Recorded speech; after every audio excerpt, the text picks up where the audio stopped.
Welcome to part 15 of Seal Up the Book, Daniel. Seal up the book until the time. And we were just discussing how that the kings and rulers of today, leaders, presidents, what have you, Congress, whatever you want to call yourselves, are doing the very thing that Nebuchadnezzar did. And these kings setting up who they would and not who God commands, right? It's what is being done today. Pushing for who they want in instead of who God wants in. And God is about to show by the power of His might, it will be who He chooses.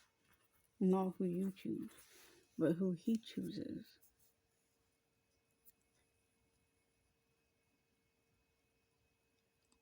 For His glory. Not for yours. It's not about us. Anyways,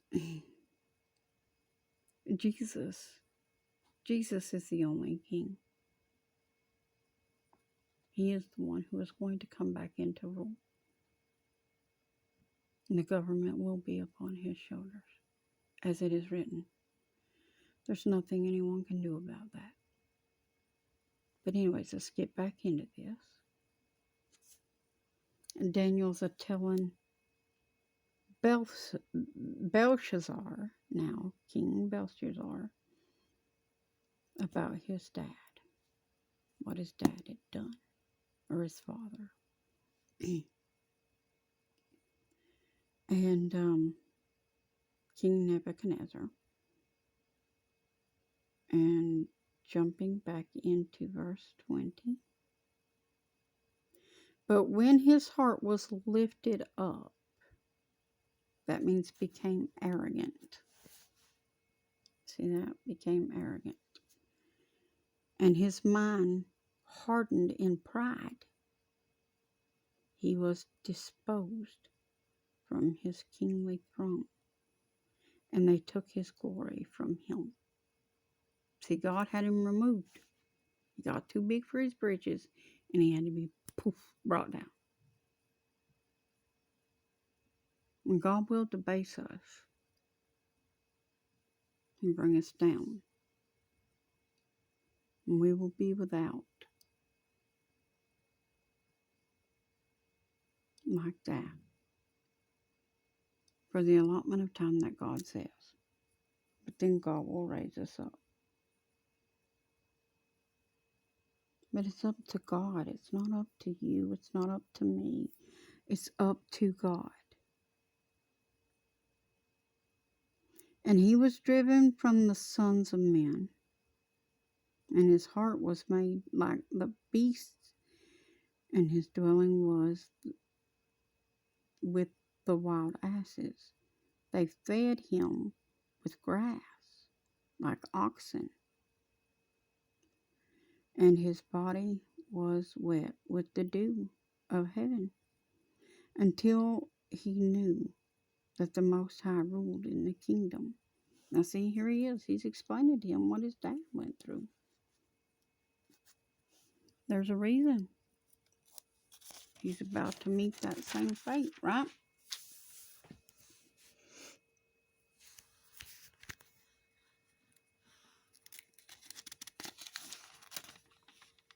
Until he knew that the Most High God ruled in the kingdom of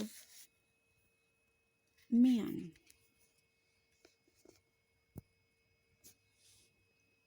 And that he appoints over it whosoever he will.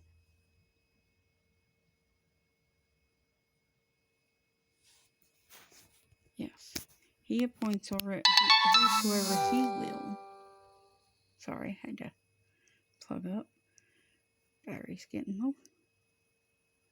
And you, his son, O Belshazzar, have not humbled your heart, though you knew all this. Now, see, here he is. He's had the example of his dad, and he didn't learn from him. And I'm going to break off for a second right there on verse 22, and I'm going to talk about this for just a minute. Here we are. We've had the examples of disciples and things throughout this word. And we're like King Belshazzar.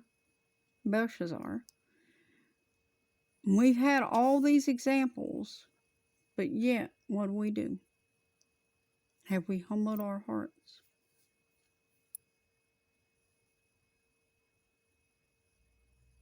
Really? Then why do you not come to God with shamefacedness? Why do you not come to God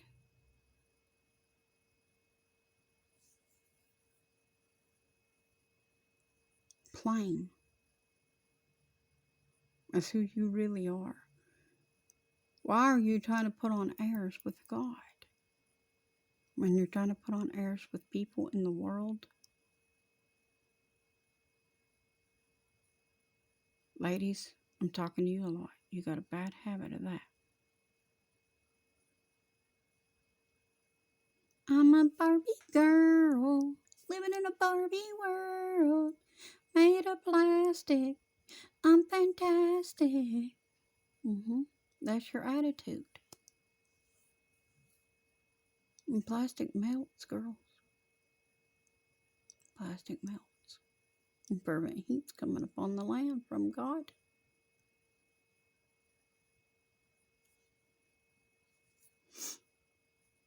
You know what don't melt? The clay that Jesus puts in the oven and hardens. That's what doesn't melt. Because he's the potter. And when he sets his ceramics to be a certain way, that's what they are. His vessels. He already made you. He didn't need you to paint over what he did. It's not very nice to paint over what an artist has already done, is it? Especially when the artist is God. Same to you, gentlemen, with all your tattoos and piercings. Ladies, too, on the tattoos and piercings. You're covering over what God has already done.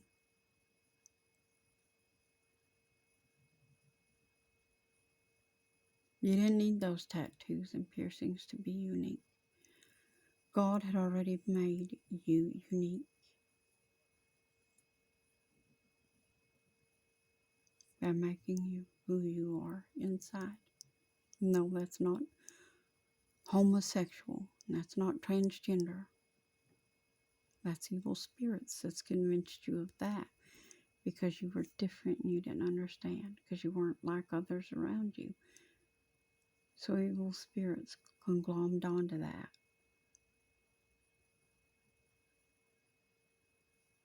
No, you were meant to be heavenly beings. But now you're the fallen. But you could be the sons of God, you know. And come back to the Father, prodigal sons. And I'm speaking to everyone, male and female alike, because there's no male or female in the spirit. When I'm talking to everybody. I don't care where you're from, who you are, male, female, child, what have you. I don't care. There is no division in what I'm saying to you because one size fits all in this one. This Bible fits us all. One size fits all. That's right. Oh, heaven help me. There's some big old words coming up here. Little humor. Some of y'all get that because y'all be the same way as me. When you read this book, it's like, oh my God, there's another word I don't know. But it's okay. We're going to get through this. We're going to get through this. With the Lord.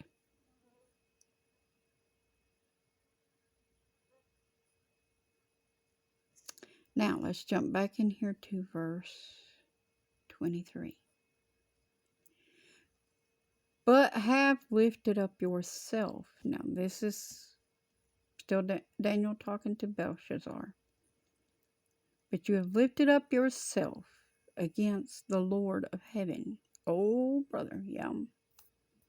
Drinking out of them chalices was the wrong thing to do, right? And they have brought the vessels of his house before you. And you and your lords, your wives, and your concubines have drank wine in them. And you have praised the gods of silver and gold, and of brass and iron and wood and stone, which see not, nor hear not, nor know. And the God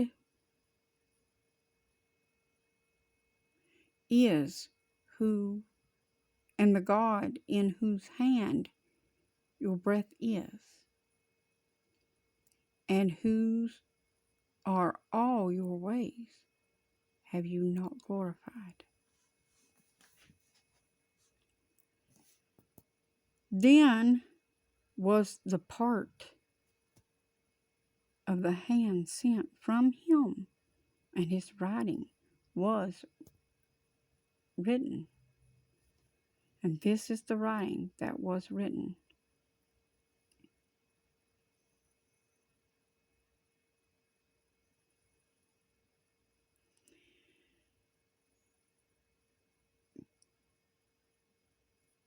Mene, Mene, Tekel,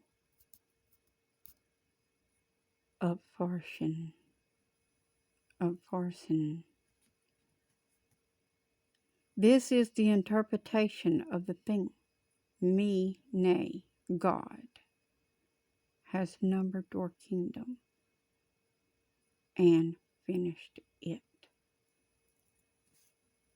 Tekel. You are weighed in the balances and are found wanting. Oh boy.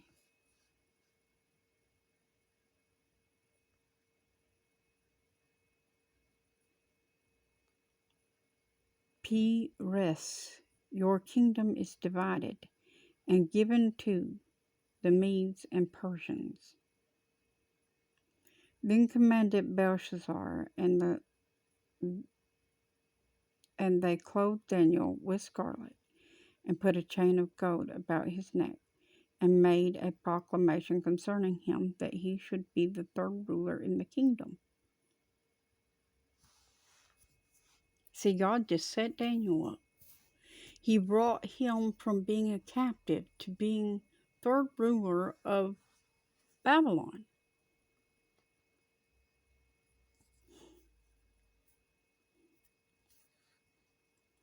In the night was Belshazzar, the king of the Chaldeans, slain. And Darius the Median took the kingdom, being about 62 years old. That is 62 years old, in case you're wondering.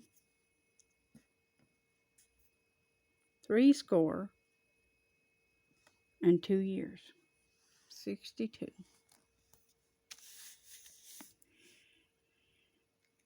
Now, we are going to get into chapter 6 in the next part. But this is all about debasing, and it's here for a reason. God wants us to realize this. Why do you think He put this in the book? He wanted us to learn from their mistakes instead of making them ourselves. But yet, here we are. Here we are. Why? Because y'all didn't read the book. We didn't read the book.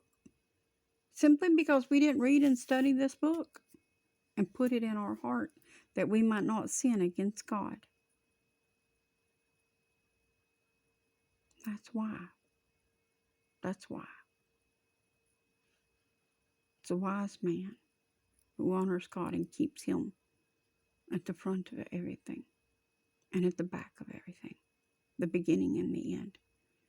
Put God before you and God after you, and you won't have to worry about anybody stabbing you in your front or your back, because it will be God who will be there protecting you always. See you in the next part.